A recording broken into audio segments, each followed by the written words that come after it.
There's a saying that goes, if an army is walking, then its legs are the people. The story I am about to tell you now is one such tale of a special army whose job was to instill fear in people. An army that made people believe that there was a ghost in the machine. Hi, this is your host, and you're watching this channel. Their mission was to spread fear and uncertainty among the population, making them think that there was a ghost in the machine, a supernatural force that was controlling their every move. But what if the truth was far more sinister? What if NATO itself had a secret army operating in the shadows? Not to stop terrorism, but to control it. To understand this terrifying plot, we need to go back to the beginning. Terrorist attacks were on the rise, and they were becoming more and more deadly. Their mission was to infiltrate Eastern European countries and spread fear and uncertainty among the population. The goal was to make people think that there was a ghost in the machine, an invisible force that was watching their every move and controlling their every action. NATO needed a way to counter this growing threat, and that's when the idea of the Ghost Army was born. Well, the answer lies in the nature of psychological warfare. It's all about creating an atmosphere of fear and uncertainty.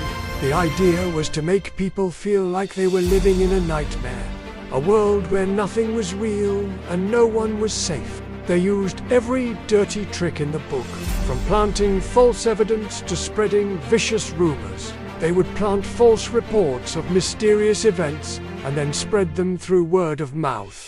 They would select people who were influential in their communities and then use psychological torture to break them. This could involve things like sleep deprivation, sensory deprivation, or simply constant surveillance. The goal was to make these people so desperate that they would do anything to escape, even if it meant betraying their country. Documents were declassified, and interviews were conducted with former members of the organization. The world was shocked to learn the true extent of NATO's secret plot to control Eastern Europe.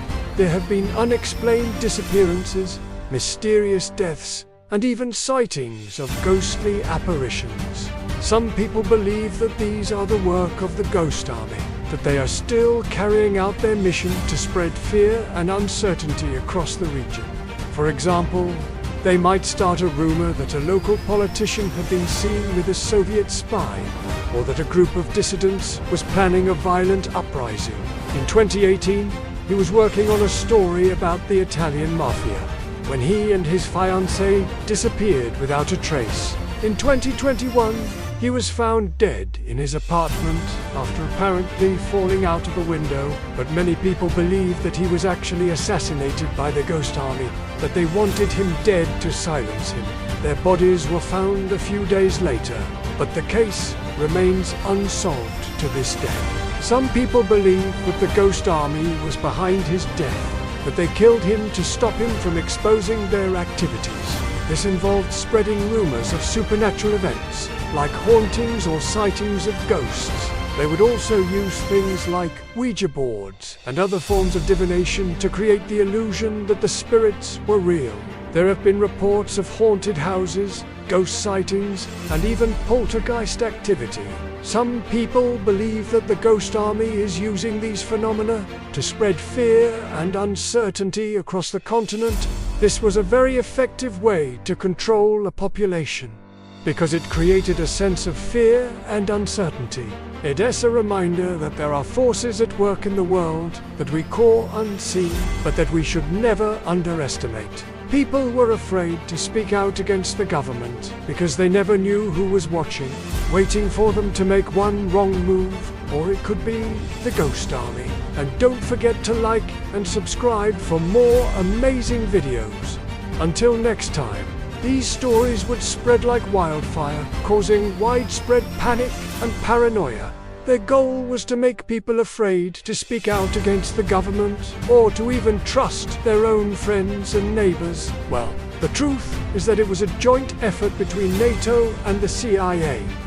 These two organizations worked together to create a climate of fear and uncertainty in Eastern Europe. But eventually their activities were exposed, and and the truth of NATO's secret army was revealed. This was a very effective way to control a population because it created a sense of fear and uncertainty. Their activities didn't end with the fall of the Berlin Wall or the collapse of the Soviet Union. In fact, they continued well into the 21st century. People were afraid to speak out against the government because they never knew who was watching, waiting for them to make one wrong move. When people are afraid, they're more likely to believe anything.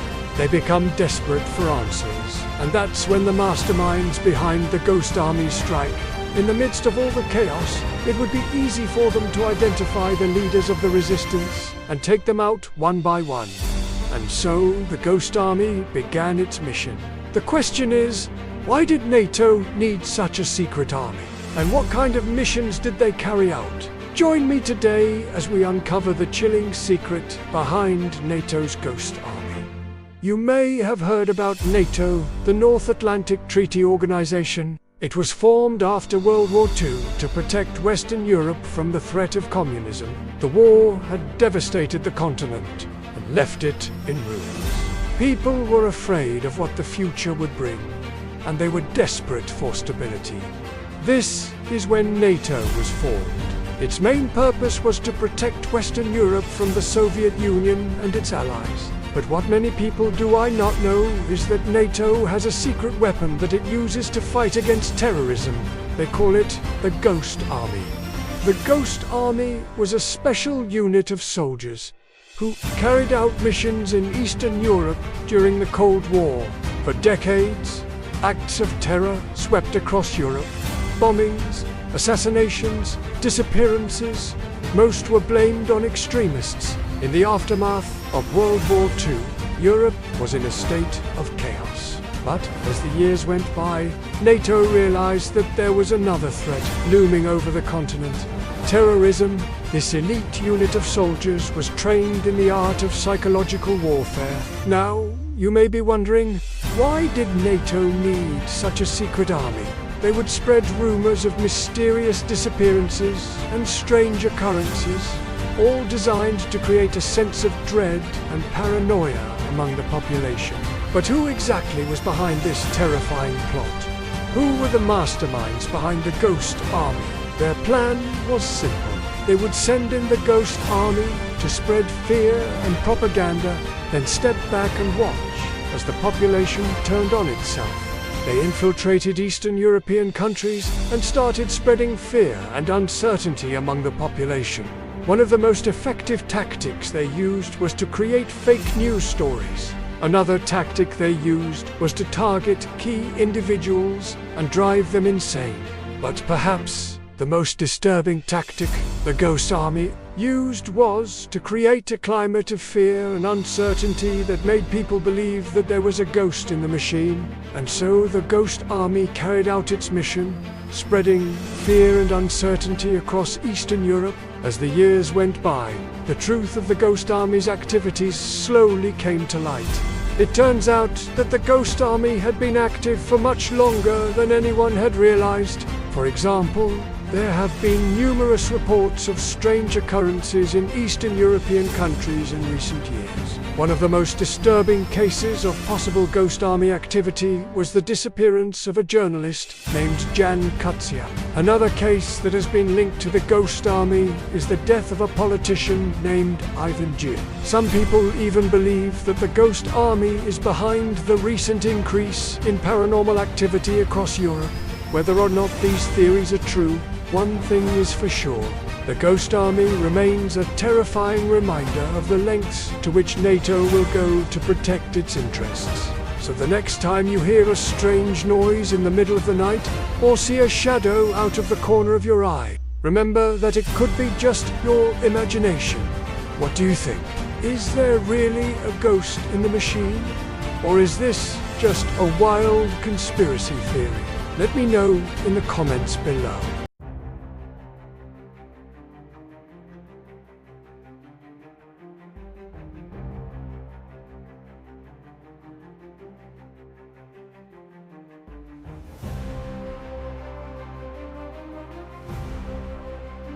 Gladio was the name of a project that established paramilitary formations in several European countries after World War II. These groups were to be used by the CIA as assets in the event of a Soviet invasion. After the end of the Second World War, the Western powers occupied Germany, Austria, and the 3 countries of northern Italy. During their occupation, they had to deal with a number of threats. Though that probably doesn't mean much when you consider that the head of the group that requested the operation be conducted was an officer in the US Army's Military Intelligence Division, which had the code named. The name is believed to have been suggested by Major General Samuel V. Wilson.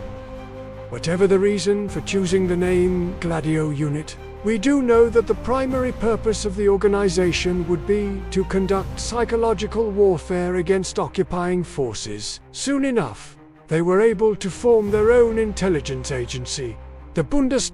Instead, the bulk of Gladio forces consisted of volunteers. And I mean a lot of volunteers. In West Germany alone, it's believed that by 1952 there were around 300,000 men. Many of the members of these groups were idealists who truly believed that they were serving their country, even if they were doing so under false pretenses. Some were even motivated by religious beliefs. The CIA also assisted in the creation of similar agencies in other West-occupied zones, including the Office della Chancellerie in Austria, the Sicherheitsdienst in Bavaria, and the Servizio Informazione e Sicurezza in Italy. If they had known the truth, many likely wouldn't have signed up to be a part of something that was little more than a propaganda tool.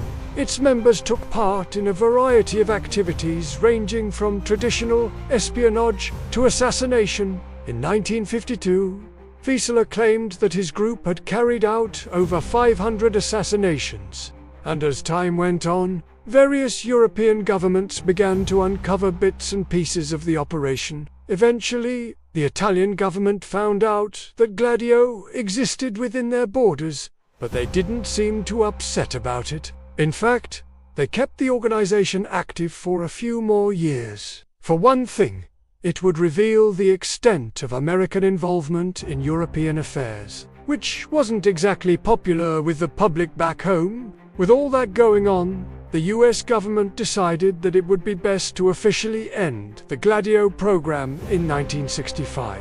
Additionally, admitting that they were training paramilitary groups to resist a hypothetical Soviet invasion would undermine diplomatic efforts to improve relations with Russia. While some have criticized it for being unnecessary, it likely did serve some sort of purpose. If you'd like to support the channel, please consider following. Thanks again for watching, and it's certainly an interesting piece of history. And besides, the CIA had set up other organizations to carry out covert operations in case it did happen, such as the European Anti-Communist Military Structure, or The Italian Defense Ministry has uncovered documents showing that, in the late 1940s, the United States wanted to arm eventually, though the public got wind of Gladio. In 1971, a former West German chancellor revealed the existence of the group, and a subsequent investigation led to the arrests of 34 people involved with the Gladio unit, and train Italian nationalists to launch a campaign of terror across Europe, targeting places like the Kremlin and the Vatican. While it's impossible to verify that claim, it seems likely that at least some of them were true, as the KGB played a role in the defection of Soviet spy Rudolf Abel in 1957. One of the most serious came from guerrilla forces within those countries, mostly made up of members of various far-right organizations who wanted to see their nations free of foreign occupiers. Of course, there is no evidence to support that claim, and even if it were true, it is hard to imagine how Gladio could have caused more instability than the Soviet Union already did just by existing. Some were coerced into joining due to connections with Nazi groups, or were offered money or other incentives. Regardless of why exactly people joined, one thing is certain: none of them knew the truth about the Gladio unit, the handbook stated. Psychological warfare will be the important supplement to military operations in the event of war in Europe. It then gave suggestions for various actions such as urging factory workers to slow down production or simply not repair damaged equipment, spreading rumors about troop movements, or even encouraging citizens to treat occupying soldiers rudely or insubordinately. Many Europeans felt that they had suffered enough under the Nazis and didn't want to live in a world where they were forced to participate in clandestine activities against another occupying power. Telling them the truth about Gladio might have caused the whole thing to collapse. The Western powers crushed many of these groups, but not all, and as the years passed and the Cold War grew ever colder, the West began to fear that the Soviets might attempt an invasion. So let's talk about Gladio today on this channel. So it should come as no surprise that in 1948 the Supreme Commander for the Allied Powers, General Lucius Clay, asked the US Central Intelligence Agency to look into the possibility of creating resistance forces within Europe that could aid Allied troops in case of invasion.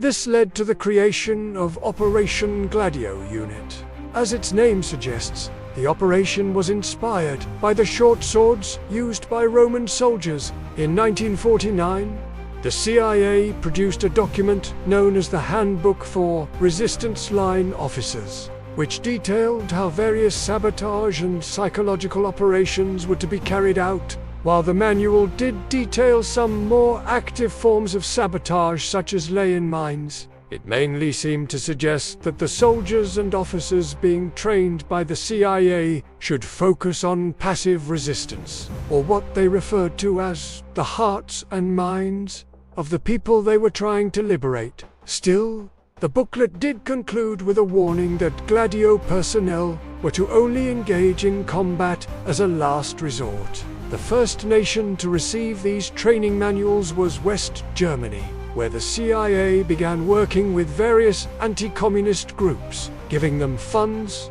weapons, and training. However, despite the fact that these organizations received direct assistance from the CIA and the United States government, they were not the mainstays of the Gladio program. These groups operated outside the law and without oversight. The members of the Italian Gladio group, for example, were forbidden from registering with the government as a political party, and their activities were kept secret from the public. Naturally, there were times when things didn't go according to plan. For example, in 1952, two young men robbed a train carrying US mail. When it turned out that they were both members of Gladio, the government had to pay $200,000 in damages to the railroad, because of course, they couldn't very well tell the public that the robbery had actually been an intelligence operation gone wrong. But while some of these groups were engaged in activities that were more covert than others, they all had one thing in common.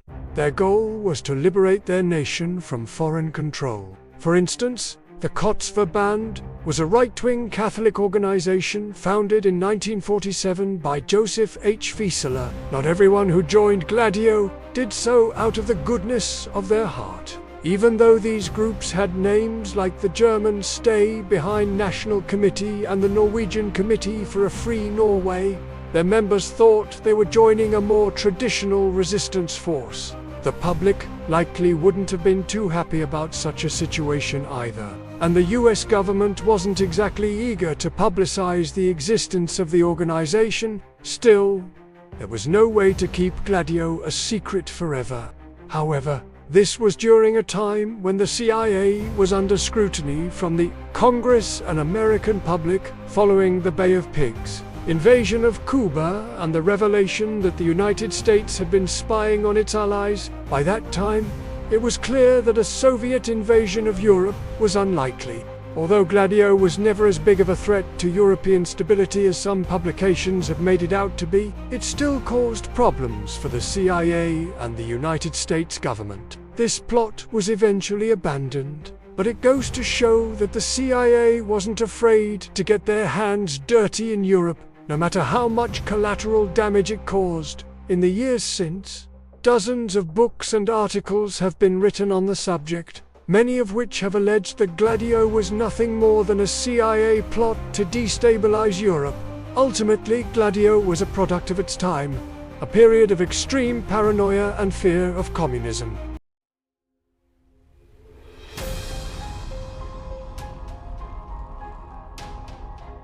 Stay tuned, because Chapter 3 will make your blood boil. Okay, so we all know who Gladio is by now, right? NATO's secret army that was created in the event of a Soviet invasion of Western Europe.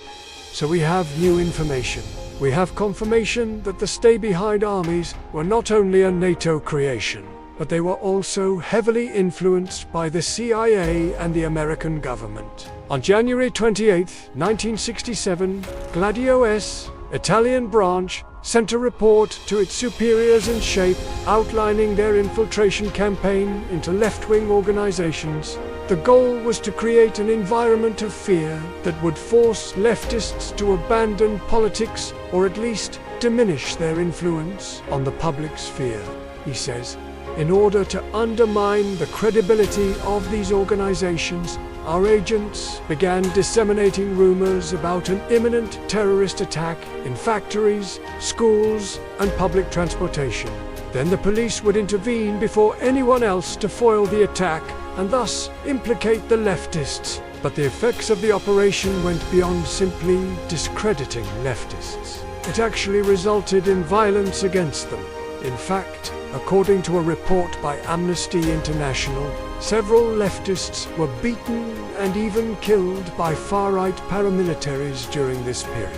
And besides, there was a bigger problem on the horizon. In 1978, former Italian Prime Minister Aldo Moro was kidnapped and assassinated by the Red Brigades, a far-left militant group.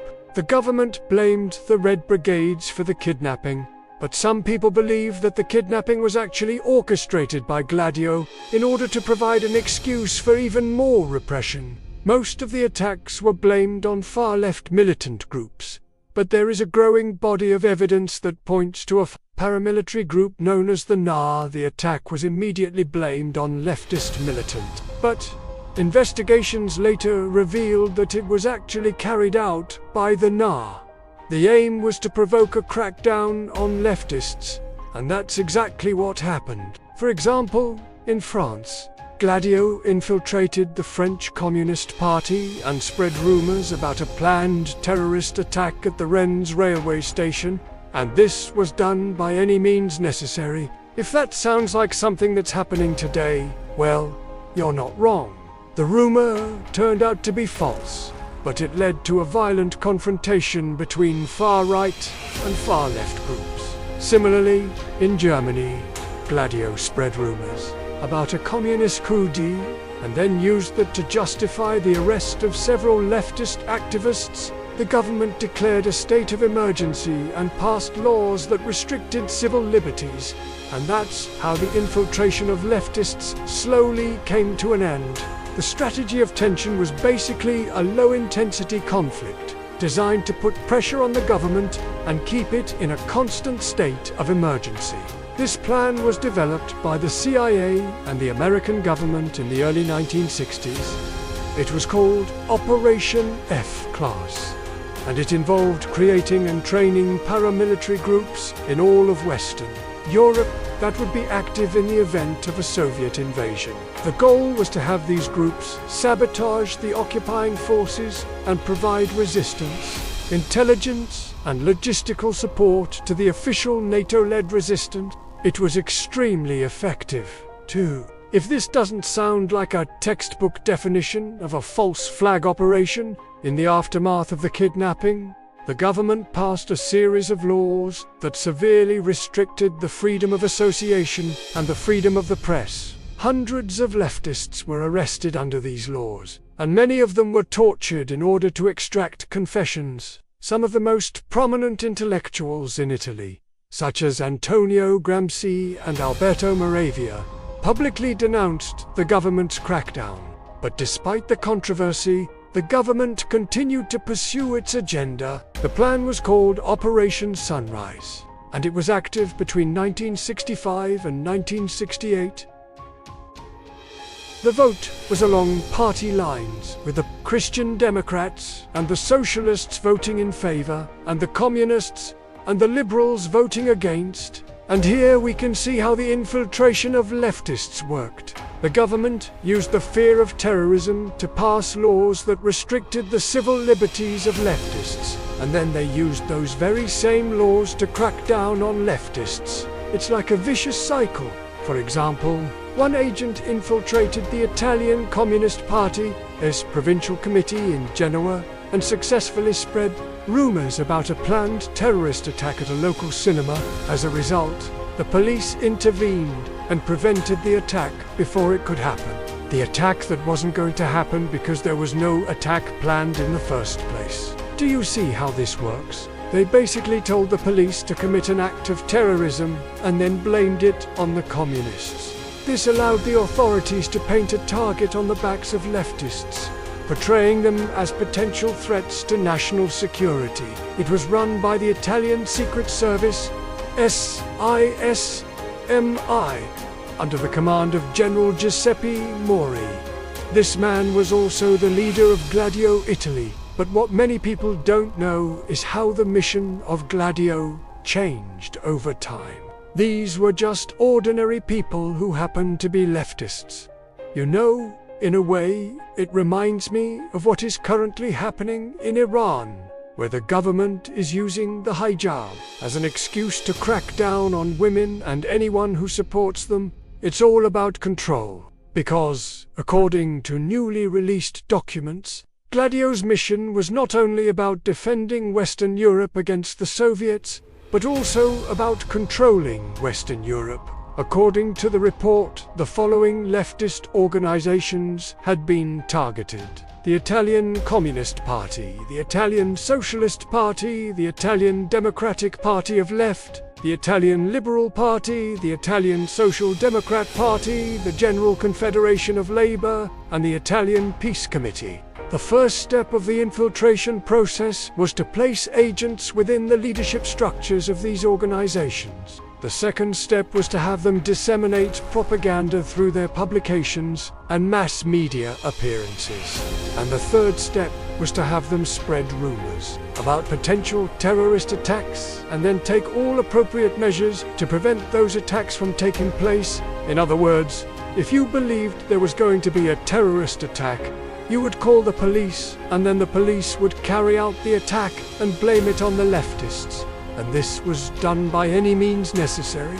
In fact, the documents reveal how Gladio's Italian branch infiltrated leftist groups and sympathizers in order to use fear and violence to push Italians toward voting for right-wing Christian Democrat parties. And we also have proof that these groups existed in Italy, in Germany, in France, and even in Norway. Okay, so let's start with Italy. The operation was basically a campaign of misinformation, propaganda, and intimidation. These are the words of General Joseph Mari himself, written in a letter to the director of the Italian Military Secret Service.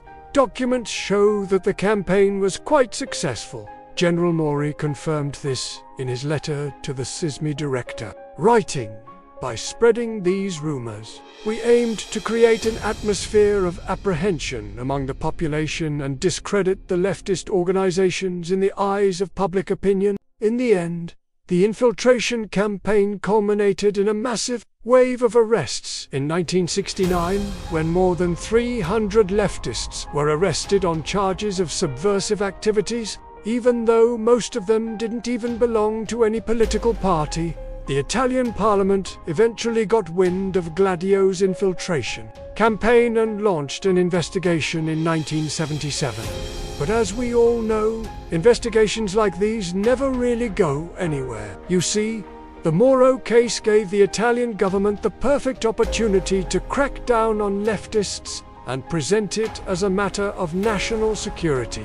In 1980, the Italian parliament voted to renew the state of emergency powers, which allowed the government to continue restricting civil liberties. Eventually, the whole thing culminated in the so-called strategy of tension, a series of mysterious shootings and bombings across Italy in the 1970s and 80s. For example, one attack was carried out at the Piazza Fontana in Milan in 1969, killing 16 people. But it wasn't only Italy that was targeted. In fact, Gladio's infiltration campaign was part of a broader plan that involved all of Western Europe. But as we can see, these groups were also used for less savory purposes, especially when it came to undermining leftist political parties. So basically, what we have here is a massive campaign of misinformation and propaganda that was designed to discredit leftists and prevent them from gaining power.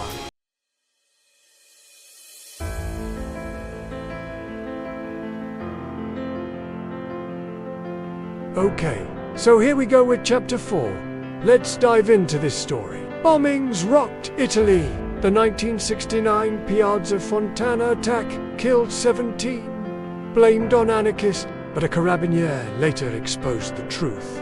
The perpetrators were far-right operatives linked to Gladio. You know how much we love our beautiful city of Milan here at the channel, even though it can get a little bit chaotic sometimes. Am I right? Well, in 1969, the city was struck by one of the darkest chapters in its recent history.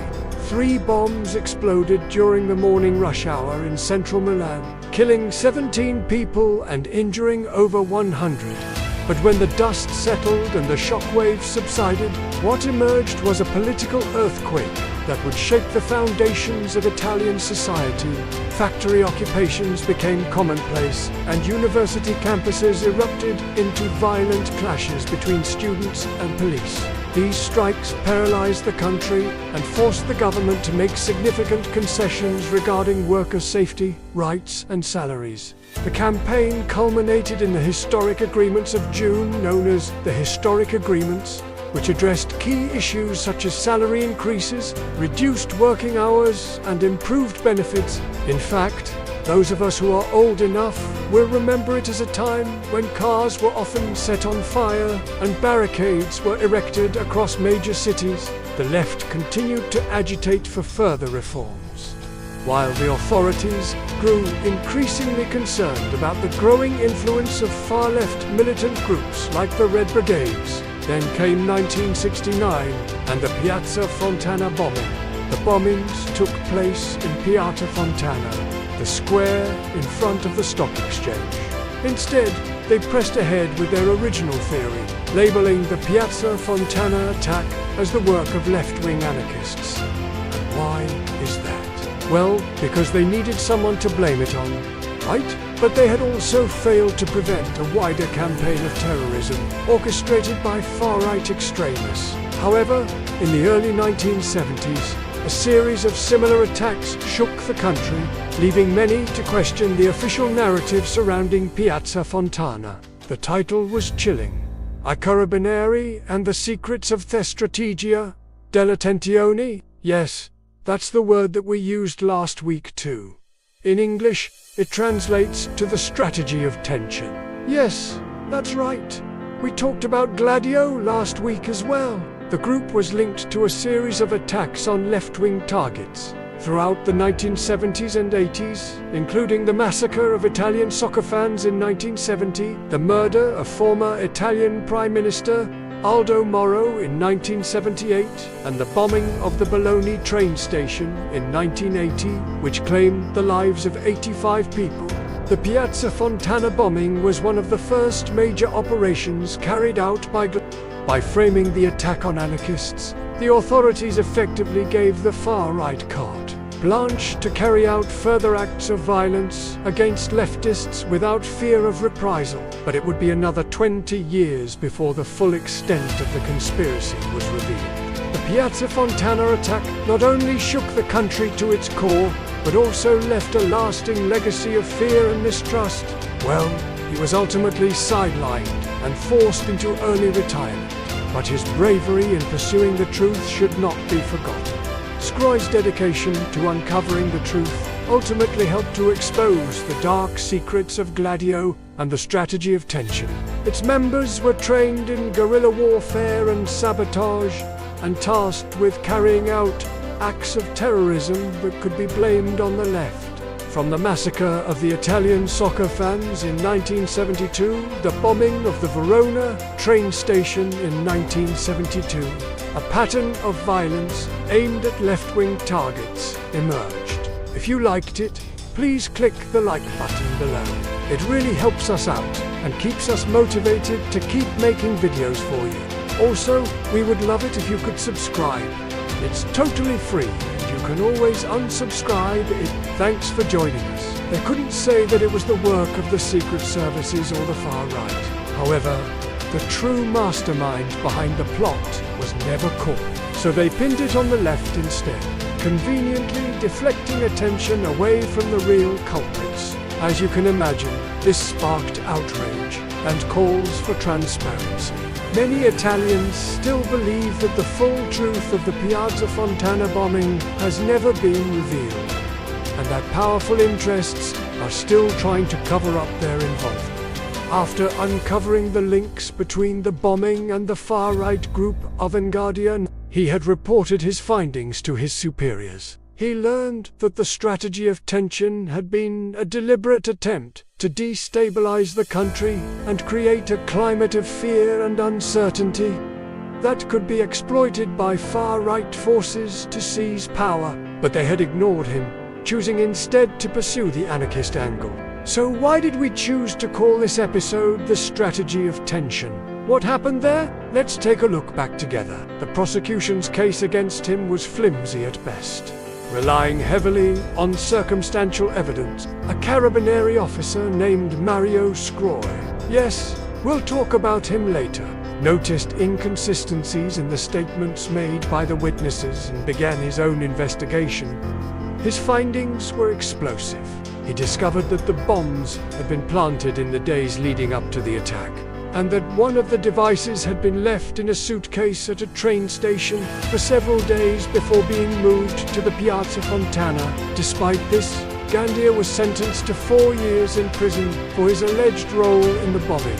One member of Avanguardia, Nazione, for example, had even boasted of his involvement in the bombings, stating that he had personally thrown one of the bombs.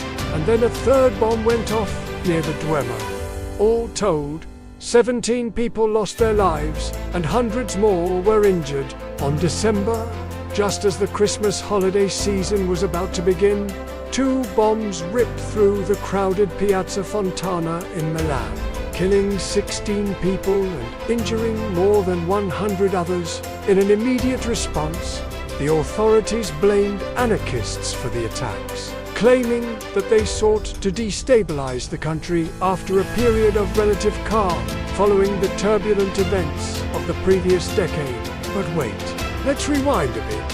What had happened in the previous decade? What was so turbulent about it? Well, Italy experienced a decade of lead, a time of great social and political upheaval. The country was struggling with the legacy of World War II and the rise of new left-wing movements that were challenging the status quo. In 1968 alone, there were over 4 million working days lost due to strikes and protests.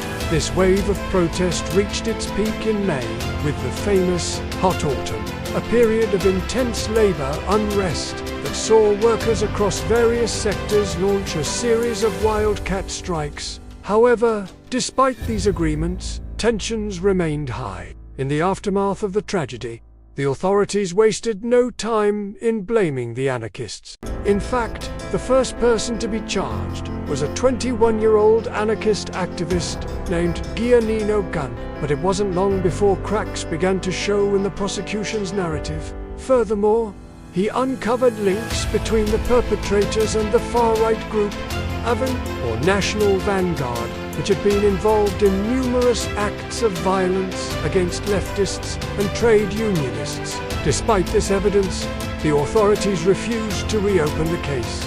Years passed, and the attack began to fade from the public consciousness. it became increasingly clear that the authorities had not only blamed the wrong people for the Piazza Fontana attack. In 1975, the case was finally reopened, and 2 former members of Nazionale were convicted for their role in the attack. In 1994, a retired carabiniere named Mario Scroi published a book that sent shockwaves through Italy. You see, Scroi had spent years investigating the Piazza Fontana attack, and he was convinced that there was more to it than met the eye. Undeterred, Scroi continued to investigate and eventually uncovered a vast web of intrigue involving not only Avanguardia Nazionale, but also the Secret Service, NATO, and even the Vatican. The bombings were carried out by a shadowy group of far-right terrorists known as Gladio Unit, which means sword in Latin. Well, the name Gladio is synonymous with far-right terrorism in post-war Italy. According to declassified documents released in the years since, Gladio was actually a stay-behind anti-communist organization, secretly backed by the CIA and other Western intelligence agencies. The goal was to create a climate of fear and suspicion that would help to discredit leftist political parties and pave the way for a far-right takeover. In total, 13 people were convicted in connection with the Piazza Fontana attack, most of them members of Avanguardia Nazionale. So why don't we know who it was? Well, because Italy's highest court ruled that parts of the trial should be held in secret. Others argue that even if the guilty parties are brought to justice, the damage has already been done. And what about our Carabinieri hero, the Italian Gladio operative? His story is a testament to the power of one man's determination in the face of institutional corruption and Alright guys, that's it for this chapter. Stay tuned for chapter 5.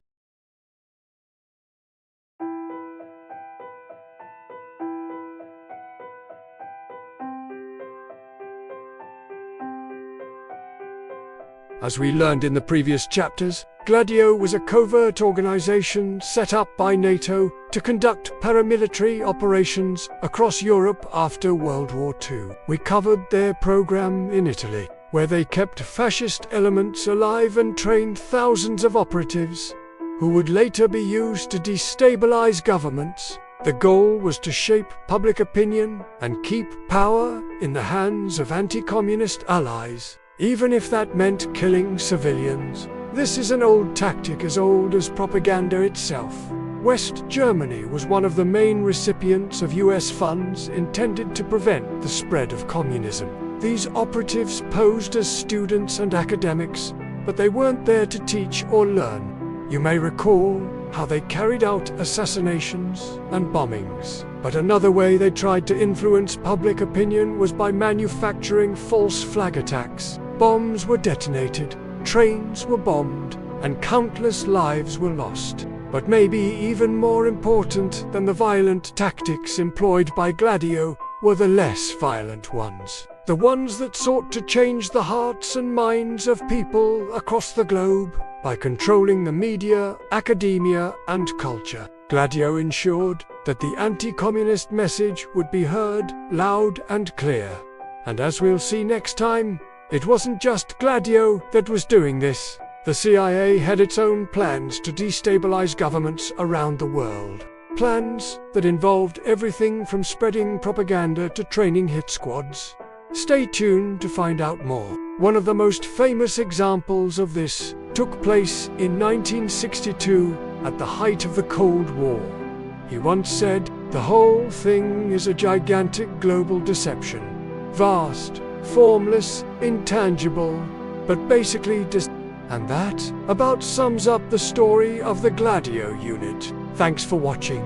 If you're enjoying this video, please hit the like button and subscribe for more content. Anyways, let's continue. A Soviet spy was convicted of stealing US nuclear secrets and sentenced to death. He appealed his sentence and requested that President Kennedy hear his case personally. Kennedy refused, saying he didn't have time, so the spy decided to take matters into his own hands. On September 2nd, 1962, he escaped from prison and made his way to the United Nations, where he asked for asylum. When guards approached him to take him back to prison, he pulled out a cyanide capsule and ate it. Everyone panicked. The Soviets were poisoning him. The Americans were poisoning him. Maybe this was all part of a bigger plot to poison all the delegates of the UN. In the end, it turned out the man hadn't been poisoned at all.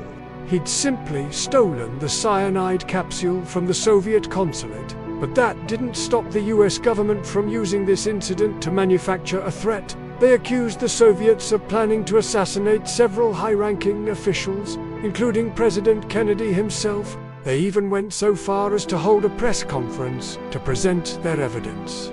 It was all a lie. The whole thing was a false flag. Attack cooked up by the CIA and the FBI. The agency had taken the real poison from the capsule and replaced it with a fake version. Then they let the man eat it. They knew he wouldn't survive, but they wanted to make sure the world blamed the Soviets. Rather, they were there to gather intelligence and promote anti-communist thought. 4 people were killed and 46 wounded. Again, the culprit was never found, but the government was quick to blame leftists. To this day, it's unclear who was responsible for the attack. But it doesn't matter. The important thing is that the government had manufactured yet another threat for the people of West Berlin to fear. In fact, these infiltrators were instructed to join leftist organizations and then report back to the CIA on their activities. If they couldn't infiltrate these groups, they were told to create new ones. The CIA even recruited professors to help with this effort. Men like Robert, a Harvard law professor who would go on to co-found the Federation of American Scientists. Professors like him helped create what the CIA called non-governmental intelligence gathering fronts. These were groups like the Congress for Cultural Freedom, an organization dedicated to fighting the spread of communism through academic means. It sponsored lectures, conferences, and publications that promoted democracy and capitalism over communism, and it was remarkably successful. At its peak in the 1960s, it had over 200 member organizations in 54 countries, but this was only one example of many.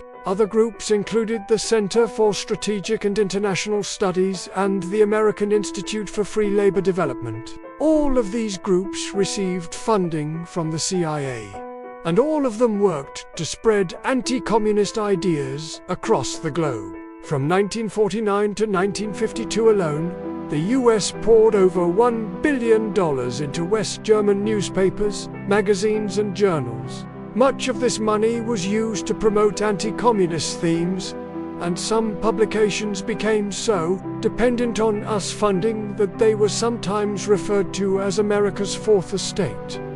Of course, this type of media control didn't just extend to Germany. The US Information Agency received around $27 million annually to distribute pro-American propaganda around the world. And the US government funded radio stations that beamed anti-communist messages into Eastern Bloc countries. Voice of America and Radio Free Europe are 2 examples of this. Media wasn't the only area Gladio invested in either. They also targeted academia with a project called Operation Mockingbird. If you want to get people riled up about something, one easy way is to manufacture a threat, and so it was that Gladio would fabricate attacks and then blame them on leftist organizations in order to make communists seem more dangerous than they actually were. One example of this took place in 1962 when a series of bombs exploded in several German cities. Authorities blamed the attacks on the Communist Party of Germany, but evidence later came to light that pointed to none other than the CIA. Some of the explosives used were American-made.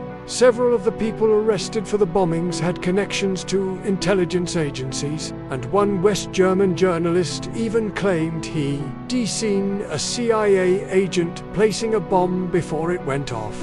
However, not everyone was convinced.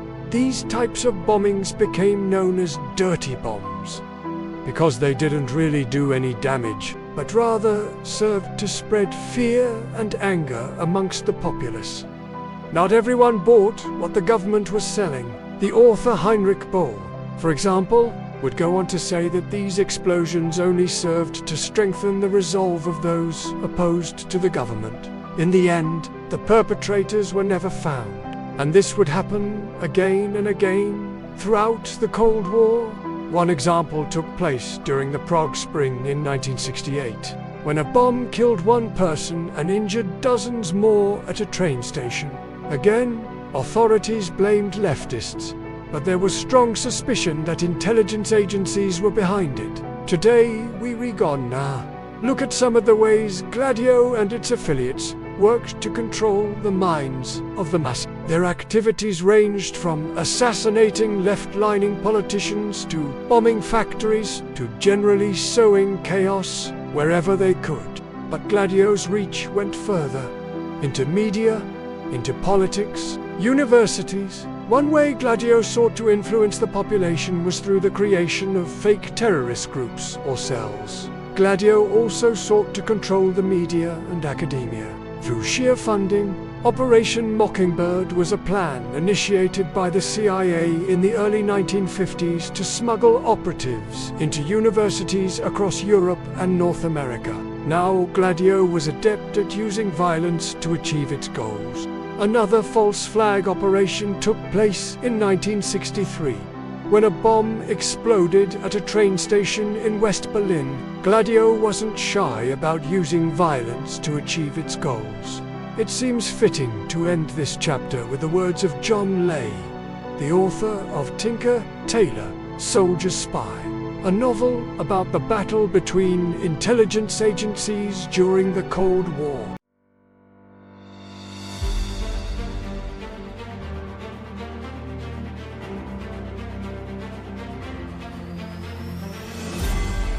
In 1990, Italy's Prime Minister Giulio Andreotti made a shocking admission. Gladio was real. Parliamentary inquiries followed. Documents were destroyed.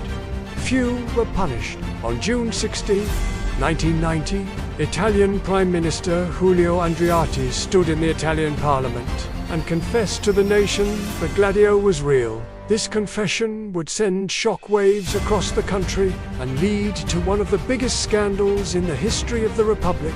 The story goes back to the early days of the Cold War.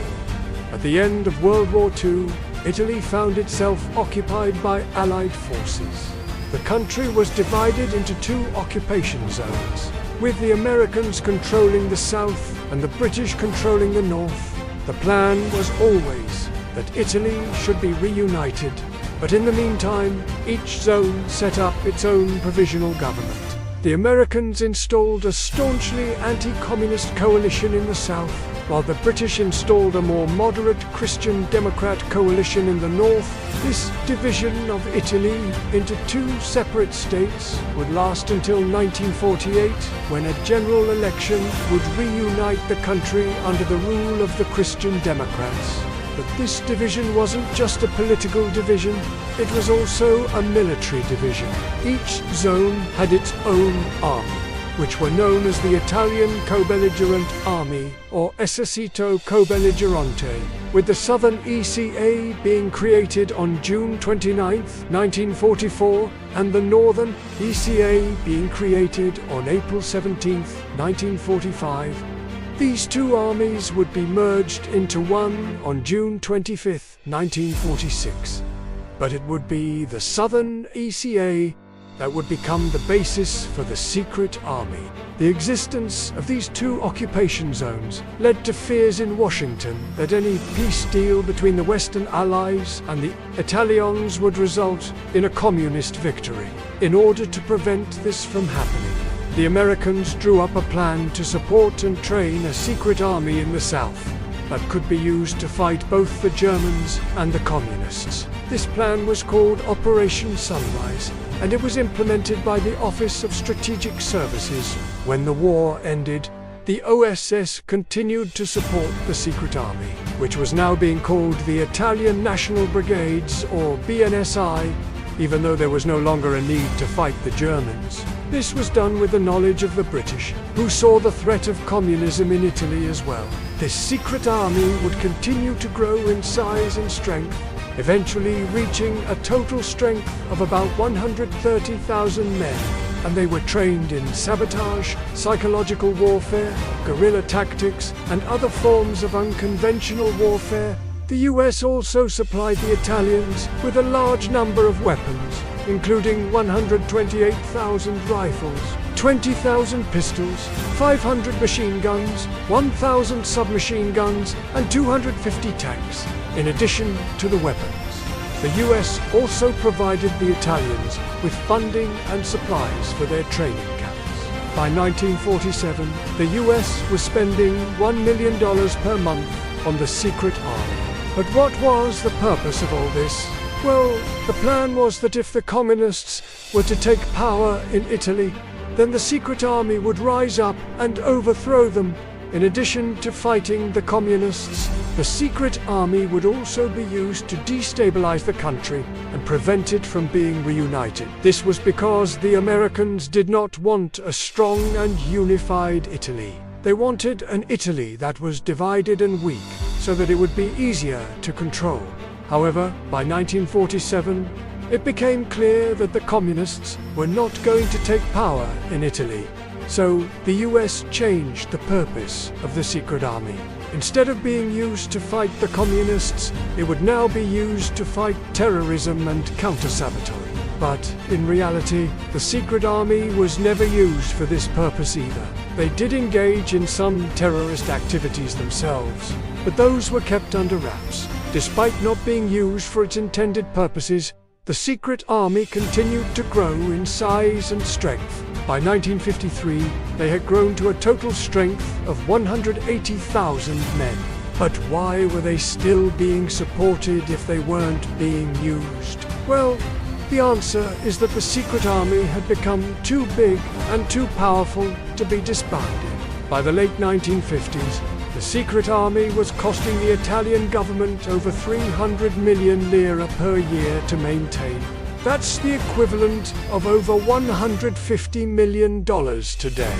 The government was getting more and more worried about the secret army, and they began to try and downsize it, but this was not easy because the secret army was deeply ingrained in the Italian government and military. Many of the officers and soldiers in the secret army were also members of the regular Italian armed forces, and many of the generals in the Italian army were sympathetic to the secret army. As the Cold War heated up during the 1960s and 1970s, the US became more and more concerned about the stability of Europe. This led to the US supporting the secret army even more than before. By the end of the 1970s, the secret army had grown to a total strength of 800,000 men. This was more than double the size of the regular Italian army. However, as the Cold War began to wind down during the 1980s, the US became less and less concerned about the stability of Europe. This led to the US withdrawing its support from the secret army. And in 1990, the Italian parliament finally learned of the existence of the secret army, and they began to investigate. And that brings us back to July 16th, 1990, when Giulio Andreotti made his shocking admission that Gladio was real. Andreotti was the Prime Minister at the time, and he was responsible for keeping the secret army under control. However, he had been struggling to do this for years. The secret army was completely out of control and was becoming more and more dangerous. On January 28, 1990, a group of former members of the secret army released a book that detailed the Group's activities since World War II. The book was called NATO's Secret Army, The Story of Gladio Unit. This book caused a huge scandal in Italy and led to the Italian parliament opening an inquiry into the secret army. Andreotti tried to cover up the existence of the secret army, but he was unsuccessful. On June 16, 1990, he gave a speech to the Italian parliament in which he admitted that Gladio was real. He admitted that the secret army had been involved in a number of terrorist attacks, including the 1980 Bologna train station massacre, in which 85 people were killed.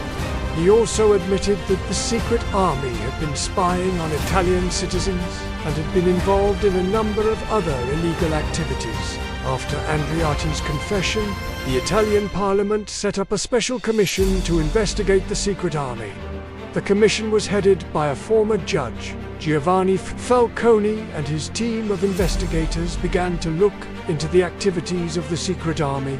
They uncovered a lot of evidence that the secret army had been involved in a lot of illegal activities. For example, they found that the secret army had been spying on Italian citizens, had been involved in a number of terrorist attacks, and had been running a disinformation campaign against the Italian government. The commission also found that the secret army had been totally out of control. They had been operating without any oversight from the Italian government. The revelations about Gladio shocked the Italian public. Many people were outraged that the Italian government had been spying on its citizens and had been involved in terrorist attacks. There were also a lot of calls for the Italian government to prosecute the people responsible for the activities of Gladio. However, the Italian government did not prosecute anyone. The reason for this is that the Italian government was afraid that if they prosecuted the people responsible for the activities of the Gladio unit, it would lead to a lot of people being prosecuted. The Italian government was afraid that this would cause a lot of instability in the country. So instead of prosecuting the people responsible for the activities of Gladio, the Italian government did two things. First, they tried to cover up the activities of Gladio. They did this by destroying a lot of the documents that could have been used as evidence in a prosecution.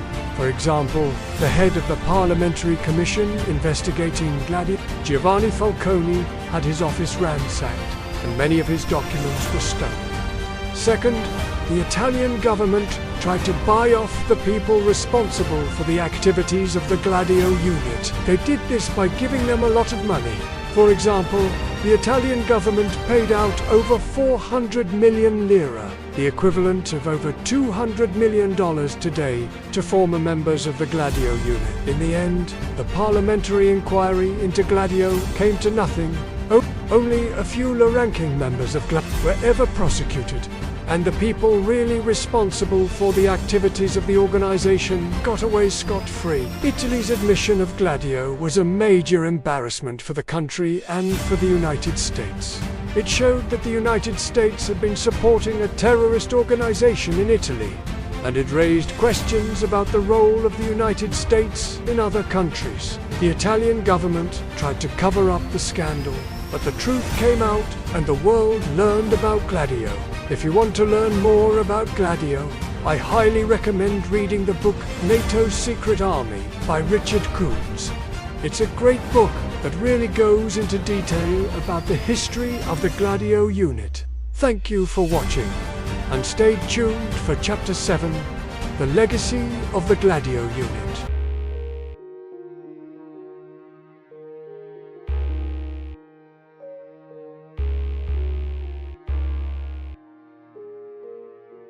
Have you ever heard of Gladio? I'm guessing most of you haven't.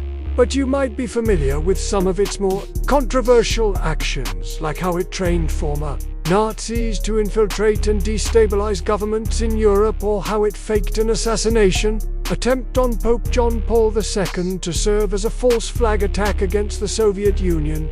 Yes, that actually happened. But in 2020, it was revealed that this shadowy organization had not been a historical footnote, a relic of the past. Instead, it was still around, though now under a new name, the Joint Special Operations Task Force, which coordinates the secretive missions of the US military special forces. So what is this all about? What is the JSOC? Why is it so secretive? And why did it take over for Gladio? Well, let's find out. Gladio is the name given to a covert CIA operation that ran from the 1950s through the 1980s during the height of the Cold War. Back then, there were two superpowers, the US and the Soviet Union, each commanding their own respective alliances, and they were dead set on preventing the other from growing any stronger. While they never directly fought each other, they did engage in a lot of proxy conflicts, supporting opposing sides in wars across the globe, and Gladio was one of America's more controversial responses to the Soviets. If you can believe it, when the US wanted to do something, anything at all, in those days, Congress had to sign off on it. But by the end of World War II, that all changed when President Truman passed the National Security Act of 1947. It established the Central Intelligence Agency, the CIA, which could now spy on and even carry out covert operations anywhere in the world without oversight. The agency's first director, Admiral Sidney Sowers, claimed that the CIA would only be involved in gathering intelligence. Any covert action would be temporary and solely in the interest of national security. However, as we now know, things didn't quite turn out that way. As soon as the CIA was up and running, it was looking for ways to expand American influence abroad. One of its first projects was called Operation PBS Success, where the CIA placed thousands of operatives inside schools, businesses, and government buildings across Europe. They monitored communications, reported back to headquarters, and waited for orders. In other words, they basically acted as sleeper agents. It wasn't long before they'd infiltrated every country in Western Europe, not to mention dozens more across the Middle East, Africa, and Asia. Now, you might be wondering, what was the purpose of all this? Well, at the time, the US was concerned about something called the Soviet threat. After all, the Soviets had just taken control of Eastern Europe after World War II, and although they promised to withdraw, they didn't. So the Americans created Operation Gladio to fight back. This was a series of secret and sometimes illegal activities designed to destabilize and overthrow governments that the CIA viewed as communist or potentially communist. The idea was that if they could get rid of these governments, then the Soviet sphere of influence would shrink and the rest of Europe would be free to join NATO, the North Atlantic Treaty Organization, which is exactly what ended up happening. As far as the CIA was concerned, this made Gladio a resounding success. But if you ask the people of Italy, Greece, and Germany, they might have a different opinion. While the CIA's official reason for creating Gladio was to combat communism, another motive was to give American politicians plausible deniability. You see, since the CIA was doing these things secretly, they were technically operating outside the law. If any of these covert operations went awry, the US could always claim ignorance. This allowed them to get away with a lot of shady stuff, including training former Nazis to infiltrate European governments and perpetrating that fake assassination attempt on Pope John Paul II. So how exactly did the CIA pull off something like that? Well, to understand that, we need to talk about one of the most important aspects of Gladio, its personnel. Because, unlike normal CIA operatives, the members of Gladio were volunteers. There were no college degrees required or polygraph tests. All you needed was the desire to overthrow a government and maybe a little bit of experience in espionage or special forces. The CIA recruited heavily from among veterans of World War II, especially those with knowledge of European languages. Most of them had worked in military intelligence and had skills that were perfectly suited to the kind of work that Gladio was doing. But that's not to say everyone who joined Gladio did so willingly. A lot of people were coerced into joining. The CIA had a habit of offering guys positions in Gladio as a condition for granting them amnesty. That was especially true for people who had fought for the Axis powers during World War II. The CIA offered former Nazis amnesty and citizenship in exchange for their loyalty to Operation Glad. You could say they traded one master for another. These recruits were then trained in special camps across Europe, teaching them how to conduct surveillance, assassinate targets, and disappear without a trace. Upon graduating, they were assigned to a team where they waited for orders from CIA headquarters. When the orders came, they carried out their mission and then returned home until the next job came along. That's exactly how the CIA destabilized so many countries without anyone knowing about it. However, when the Cold War came to an end, so did the need for the Gladio unit.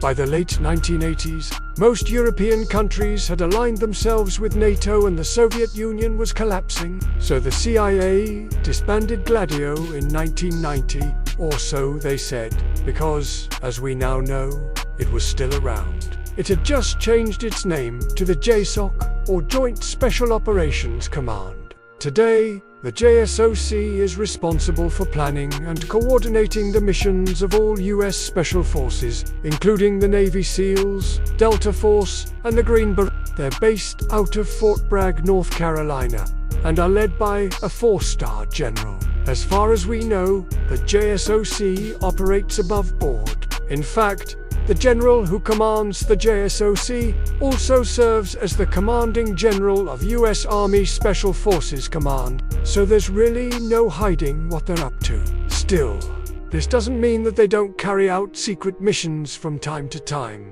For example, the JSOC has been accused of torturing terrorist suspects, which isn't technically legal under international law.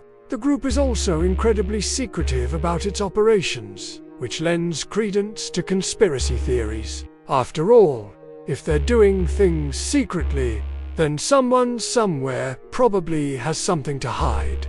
And that brings us to the final part of this chapter. Why was Gladio such a big deal? After all, it was just a bunch of old men carrying out the wishes of their CIA handlers. Well, it turns out that's not true. Much of what we know about Gladio comes from internal CIA documents that were leaked. Decades after the program was over, journalist Peter Kornbluth found a trove of files hidden in a Washington, D.C. basement. Together, they told the story of Gladio and how much more extensive the program was than anyone had realized. What's more, these documents paint a picture of a CIA that was willing to do just about anything to further American interests, which is kind of ironic considering that the CIA was created in the first place to prevent the US from getting involved in foreign conflicts. Now, this raises a larger point about government secrecy. Should we trust our leaders to do what's best for us? Or are they more likely to abuse the power that we give them? And what can we do to make sure that doesn't happen? Well, let us know your thoughts in the comments below. We hope you are enjoying this video. And if you did, don't forget to leave us a like and subscribe for more content. Stay tuned for Chapter 8.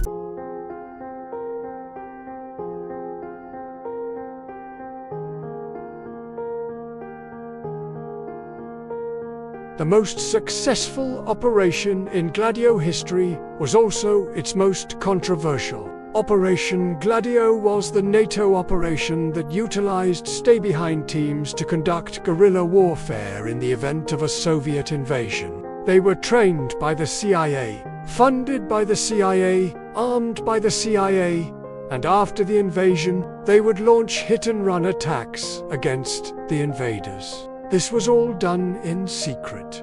So much so that the people in these organizations had to lie to their own family members about what they were doing.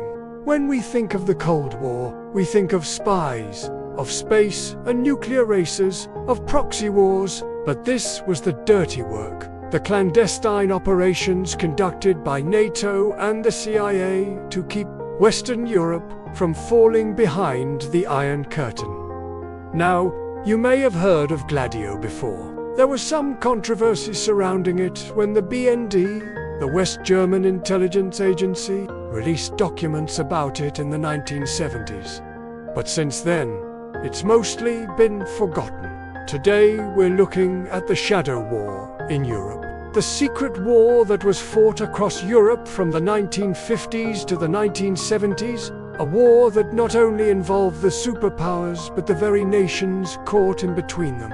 A war that even today no one really knows the full story of. So let's do this one, right? The first thing we should get out of the way is that Gladio wasn't about stopping fear. It was about using it. We already live in a world where information can be weaponized. Think of the Russian invasion of Ukraine. If you follow it in the news, you probably know that Russia says it isn't really an invasion. It's a special military operation. And to hear Russia tell it, the Ukrainians are Nazis.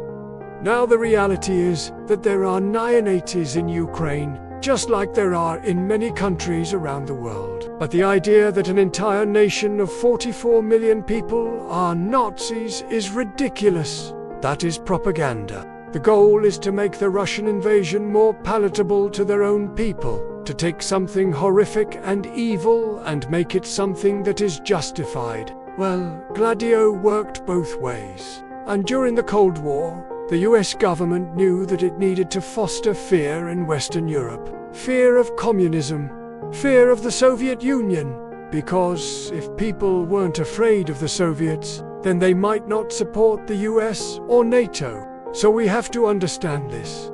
Gladio wasn't just about fighting communism, it was about scaring people into fighting communism. Now, the way that they did this in Italy is fascinating. They created rumors of a coming communist revolution.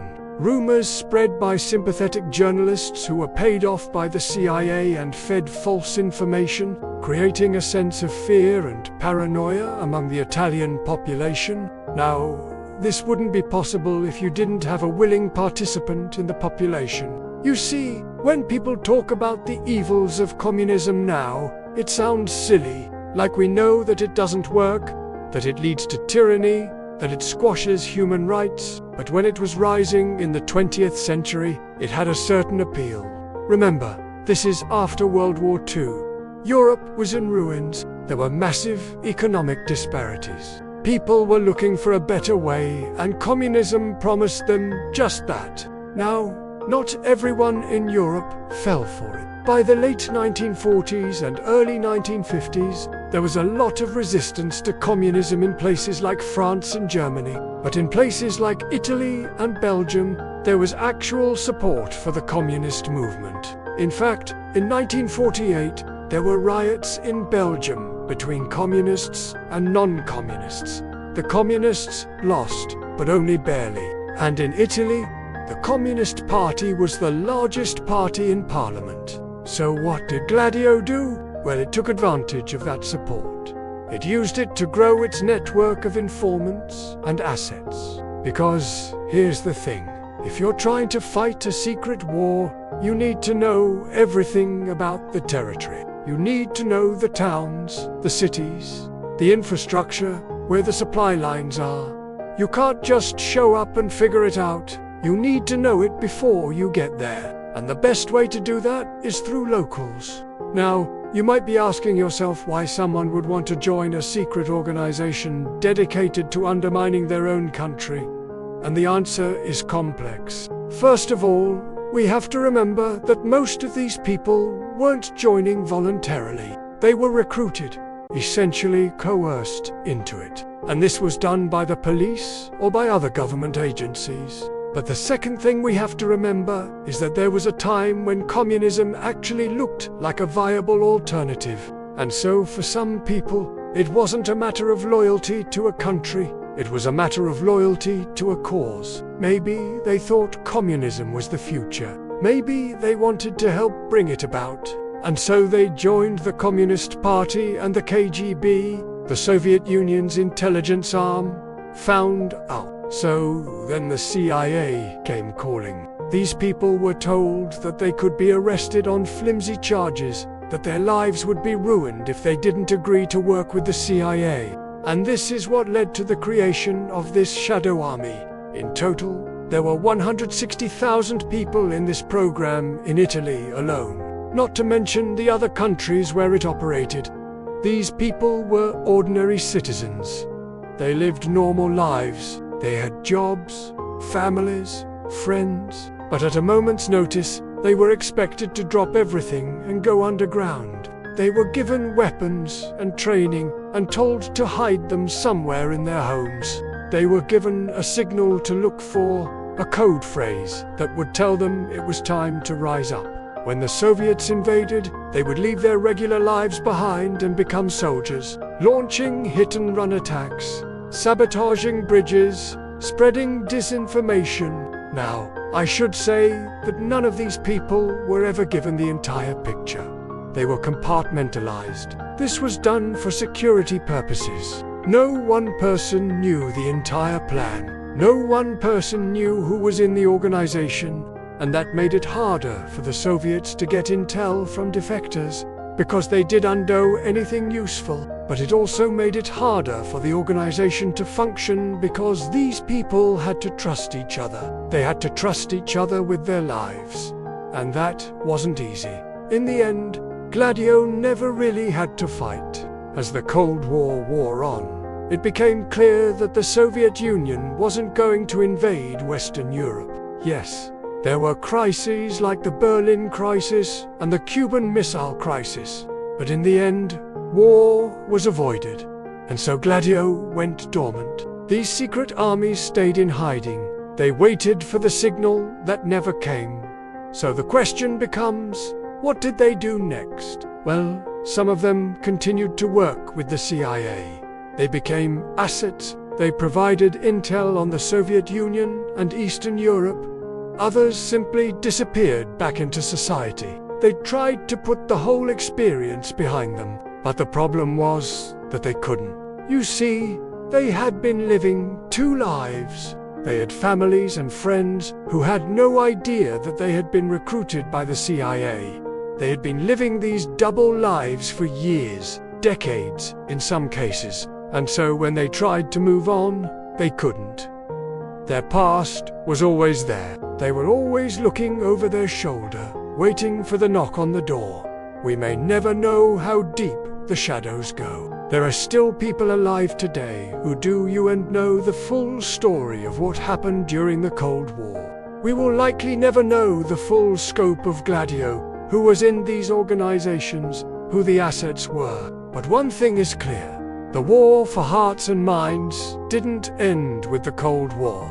It just went silent. A special thanks to our supporters. Your support makes it possible for us to keep making these videos. We hoped you enjoyed this video. Until the next one, thanks for watching.